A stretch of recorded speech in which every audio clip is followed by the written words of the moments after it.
1962년에 허버트 사이먼이라는 사람이 아주 기념비적인 논문을 하나 발표했는데요.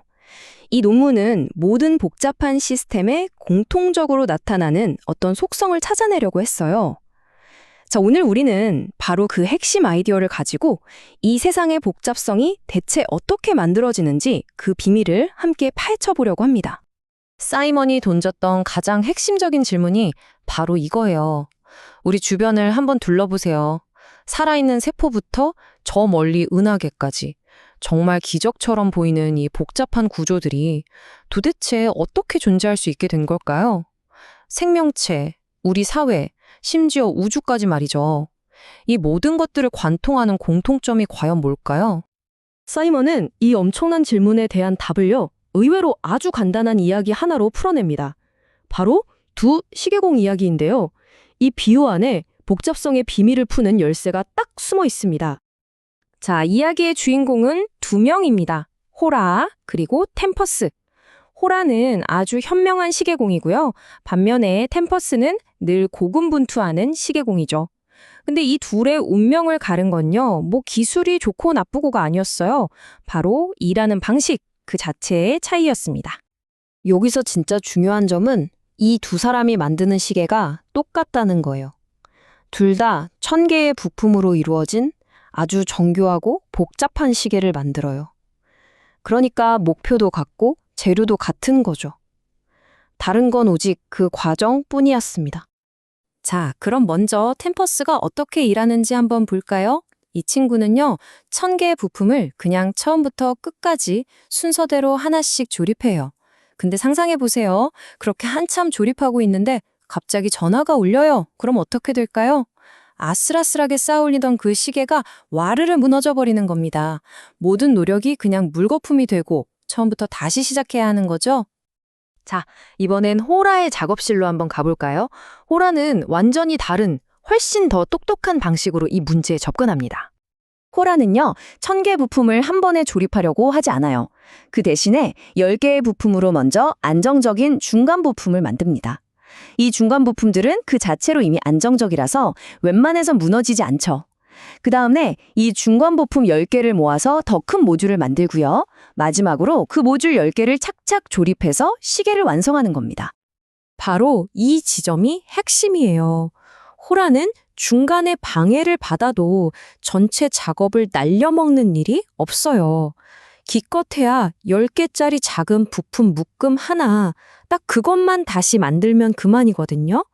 이게 바로 두 사람의 운명을 가른 결정적인 차이였던 거죠. 자, 그럼 이 방식의 차이가 과연 얼마나 극적인 결과를 낳을까요? 계산을 한번 해볼게요. 부품 하나를 추가할 때마다 방해받을 확률이 아주 작은 단 1%라고만 가정해도요. 템퍼스가 시계 하나를 완성하는 데 걸리는 시간은 호라보다 무려 4000배나 더 길어집니다. 4000배요. 정말 어마어마한 차이죠? 자, 이제 이 이야기가 단순히 시계 만드는 비유가 아니라는 걸 눈치채셨을 겁니다. 이게 바로 자연과 사회가, 이 세상이 복잡한 것들을 만들어내는 근본적인 원리인 거예요. 사이먼은 호라의 이런 방식을 계층 시스템이라고 불렀습니다. 말이 좀 어려워 보일 수 있는데 쉽게 말하면 이런 거예요. 안정적인 하위 시스템, 그러니까 시계 이야기의 중간 부품들이 모여서 더 큰 시스템을 만들고 이 과정이 계속 반복되면서 결국엔 아주 거대한 복잡성이 만들어지는 구조, 바로 이걸 의미하는 거죠. 그리고 이 계층이라는 원리는요, 정말 보편적입니다. 시계공이 작업실을 넘어서서 우리 주변의 거의 모든 복잡한 시스템에서 발견되거든요. 가장 대표적인 예가 뭘까요? 바로 우리 몸, 생물학적 시스템에서 찾아볼 수 있습니다. 세포들이 모여서 안정적인 조직을 만들고 그 조직들이 모여서 심장이나 폐 같은 기관을 이루잖아요. 각 단계가 그 자체로 안정적인 중간 부품 역할을 하는 셈이죠. 놀랍게도 이 패턴은 인간 사회에서도 똑같이 나타납니다. 한번 보세요. 가족이라는 기본 단위에서 시작해서 마을이나 부족으로, 그리고 더 큰 국가로 확장되죠. 또 회사나 정부 같은 거대한 조직도 마찬가지 구조를 가지고 있고요. 심지어 우리가 만들어낸 추상적인 세계, 예를 들어 책 같은 상징 시스템조차 예외가 아닙니다. 생각해보면 단어가 모여서 문장이 되고, 문장이 모여서 문단이 되고, 결국 한 권의 책이 완성되잖아요. 이 계층의 원리는 정말 세상 모든 곳에 스며들어 있는 거죠. 그런데 사이먼은 여기서 한 걸음 더 나아가요. 이 계층의 원리가 단순히 무언가를 만드는 데만 적용되는 게 아니라는 거죠. 복잡한 문제를 푸는 과정에서도 똑같이 아주 강력하게 작동한다는 걸 보여줍니다. 자, 10개의 다이얼이 달린 엄청 복잡한 금고를 열어야 한다고 상상해 봅시다. 템퍼스의 방식은 뭘까요? 맞아요. 그냥 모든 조합을 무작위로 다 돌려보는 거예요. 반면에 호라의 방식은 다이얼 하나가 딱 맞는 위치에 놓일 때마다 딸깍하고 작은 소리가 들리는 것과 같아요. 그럼 무작위로 템퍼스처럼 시도하면 금고를 여는데 평균적으로 몇 번이나 시도해야 할까요? 놀라지 마세요. 무려 5,000경번입니다. 5,000경이요. 이건 뭐 사실상 불가능한 숫자죠. 하지만 만약에 각 다이얼마다 딸깍 소리로 피드백을 받는 호라이의 방식이라면 어떨까요?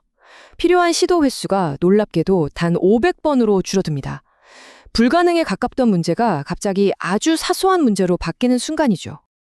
그렇다면 여기서 깔깍하는 소리가 의미하는 게 뭘까요? 그건 바로 안정적인 중간 형태, 즉 부분적인 해법을 찾았다는 신호입니다.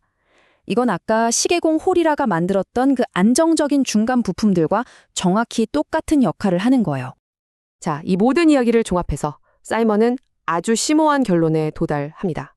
이 세상이 왜 계층 구조로 가득 차 있는가? 그건 결코 우연이 아니라는 겁니다. 오히려 그게 진화라는 어마어마하게 긴 시간 속에서 복잡한 무언가가 탄생할 수 있었던 사실상 유일한 방법이었기 때문이라는 거죠. 자, 마지막으로 이 질문을 여러분께 한번 던져보면서 마무리할까 합니다. 만약 이 계층 구조가 복잡한 것을 만들어내는 자연의 청사진이라면 우리 삶의 어떤 영역에서 우리는 여전히 비효율적인 템퍼스처럼 무언가를 만들려고 애쓰고 있는 건 아닐까요? 우리의 일, 프로젝트, 그리고 생각하는 방식 속에서 말이죠.